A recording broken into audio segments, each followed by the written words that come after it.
Hello everyone. In this video I'm going to show you how to create a bouncing ball animation. And I've basically just moved myself out of the corner here just to make sure that you can see all the tools that I may be using here in the timeline and the toolbar over here. So the first thing I'll start with is actually creating a layer, and I'm going to name this ground line, and I'm just double clicking on the layer. And one of the things Adobe Animate does for layers, if you type in ground space line and press enter, it's going to come up with this little pop-up window that says special characters are not permitted in the layer names. The name has been changed to conform with the requirement. So you can click do not show again or don't show again. I'm going to leave it on for now, but eventually I will click this off. But just so you can see, and what it does is you press OK and it converts that ground line from ground space line to ground underscore line. So that's all that is. Now, now that I've renamed that layer just by double clicking, typing the layer name, right? Ground underscore line, enter. Now I can go ahead and begin to uh, draw directly on the stage. And I'm actually going to change my zoom to about 90% for now, just so I can see the entire stage size. Again, I am also working in a 1280 by 720, so the width by the height um, format. So that's the stage size, and that's by pixels, 1280 by 720.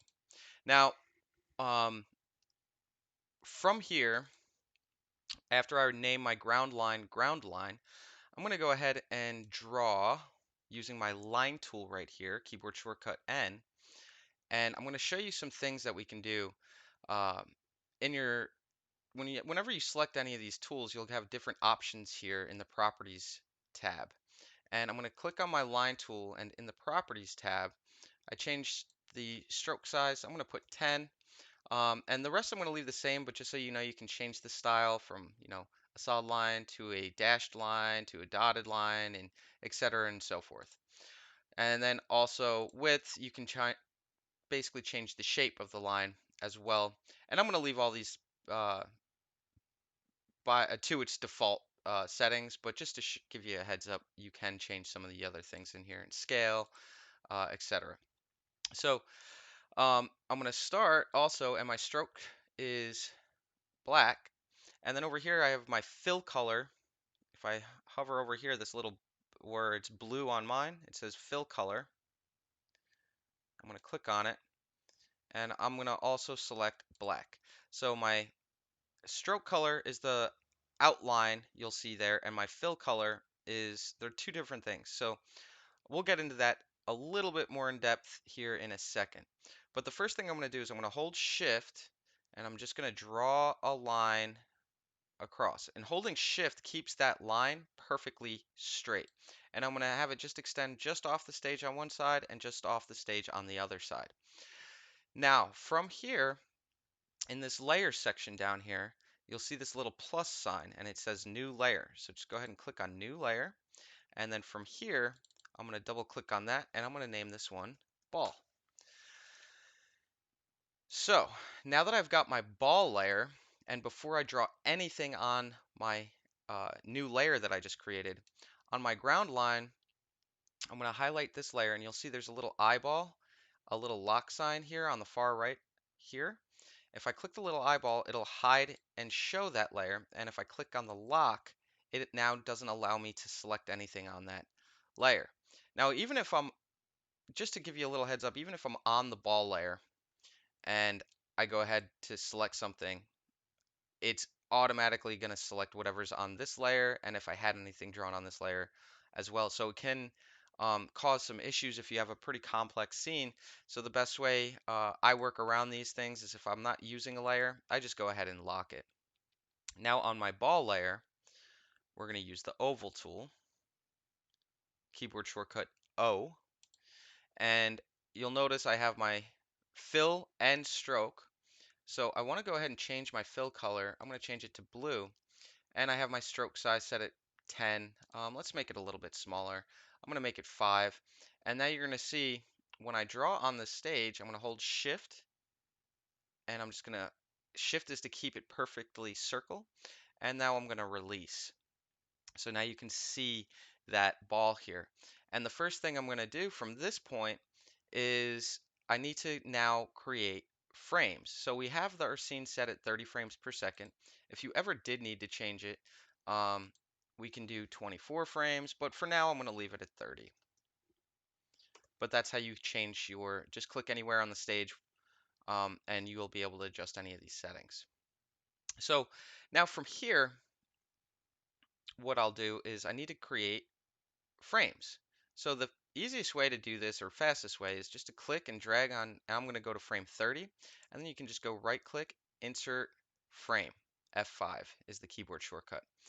Or you can do it individually. So you can do one at a time. Insert frame, right click, insert frame. So that's another way to do it.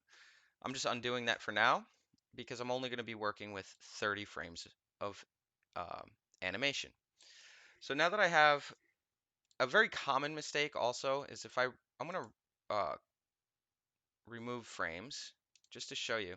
If you don't do this beforehand, your animation, when I export it, Control Enter is to export a SWF, you'll see this line flash on screen for just a second.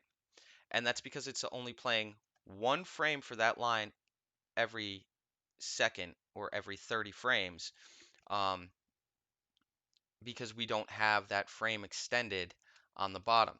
Now if I insert frame on the bottom here, and now I press Control Enter, you'll see that that frame, we only have 2 still images at the moment, but it is playing 30 frames for every second. But we have no animation, so it just looks like a still picture, but it is playing the 30 frames. But you'll notice it's not flashing anymore. And that's because we have frames set at frames 30 for both layers. Now going back to the ball animation, the best way to select anything on a stage is just to, we could use our selection tool and highlight it. But again, as we continue the semester, this might be fine for now, but when you have a lot more complex scenes going on, um, you risk the possibility of accidentally selecting something that you didn't mean to, which is why it's really important to remember to lock layers you're not using. However, the safest way to select something on a layer is just to click that layer, and you'll notice that the ball automatically gets selected. Now from here, I'm going to right click on the actual image, and I'm going to go to create, or I'm sorry, convert to symbol, keyboard shortcut F8. And now I'm going to rename my symbol um, ball. And I'm going to make sure that the type is a graphic. And that's all we need to worry about right now. We don't need to worry about anything in the advanced settings. Um, Nothing like that. The registration, ignore. So just ball, and the type is graphic, and press OK. And you'll notice now if I go into my library, now I have a ball inside of my library, and that's the graphic symbol, and that's the little uh, icon or image that they use to signify that it's a graphic symbol. So once I have that completed, what I can do is on this particular layer, on the ball layer, I'm going to right click and I'm going to do create motion tween. And you'll notice that the layer now changes color. It's basically signifying that we can animate on this layer now using motion tween. So basically motion tween, the easiest way to explain it is all we need to do basically is create the keyframes, and it creates the in-between motion for us. So it's really great because it makes animating much faster and easier instead of um, hand drawing every single frame. However, that is an important skill to know, but when it's possible to use this type of technique, it certainly does speed up the time it takes to animate. So what I'm going to do next is I'm going to go and scrub to my frame 15, or you can just click here because this is your 15th frame, or you could just type it in here and it'll just say I wanted to go to frame 30. Now I'm on frame 30 or frame 15, enter, and now I'm on frame 15. Now I'm going to take this ball and I'm going to drag it straight down here and have it touch the ground line. I'm holding shift. Again, I'm going to go ahead to my last frame and I'm going to click and drag this ball right back up to uh, its starting position. Now I'm going to show you a little thing we're going to next include is a squash and stretch, but you'll notice that we now have animation. So if I export it now, let me just make it a little bit bigger. I don't know why it exports so small, but it does. And you'll notice this ball now just goes up and down and up and down, but we've now created an animation. So let's make it a little bit more interesting. We'll add some anticipation using a technique and method called squash and stretch. It's one of the 12 principles of animation as well as uh, anticipation. That's another one of the 12 principles. So now this starts to get a little confusing if you um, try to jump the gun on some of the steps. So I'm going to show you how what happens if you don't do this right the first time. So I'm creating like a squash and stretch. So this is it stretching in its anticipation pose. But the thing I don't like is now it keeps that same size throughout the rest of the animation. The only one that's the same is the first. So I'm going to undo that really quickly, and I'm going to show you a really important step to avoid this from happening. So if I select just frame 15, and I right click, and just make sure it's just on frame 15, and I'm going to do insert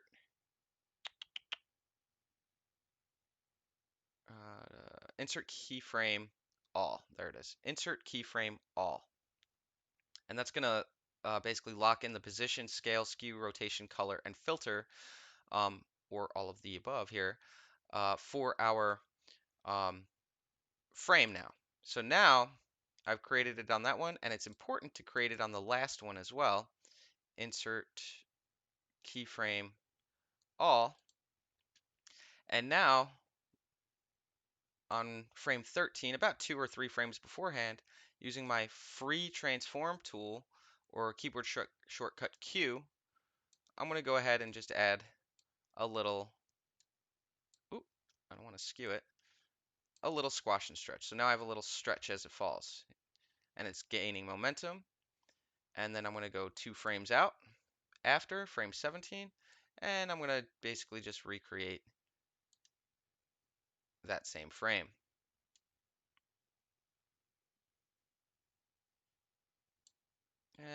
Make it a little bit, eh, okay, and maybe something like that. So now it makes contact on the ground here. So now we have our squash and stretch, but it's something still looks a little weird with it, right? It's falling, it's making contact, it's got a little bit going for it, but it's not finished just quite yet. So we're going to jump back to frame 15. And now what we're going to do is we're going to create our squash. So something like this. And I'm just going to drag it down to make contact with the line. And now when I play it back, if I press enter, it'll play it just on the stage. And don't be too concerned about the timing right now. We're just kind of learning the basic principles. This is a really slow bouncing ball. However, it does serve its purpose. So um, but it's a little bit more interesting now when we do this because now we included the squash and stretch. It's got a sort of an ease in, ease out anticipation, um, makes contact, and it just gives it a little bit more livelihood and character to this particular object. So it is a really important thing to learn, which is the squash and stretch. It's a really useful principle for animators to know. So that's really all you need to do. You can submit your FLA file um, and just make sure you've got your 2 layers, frames one, and then make sure you have 30 frames of animation.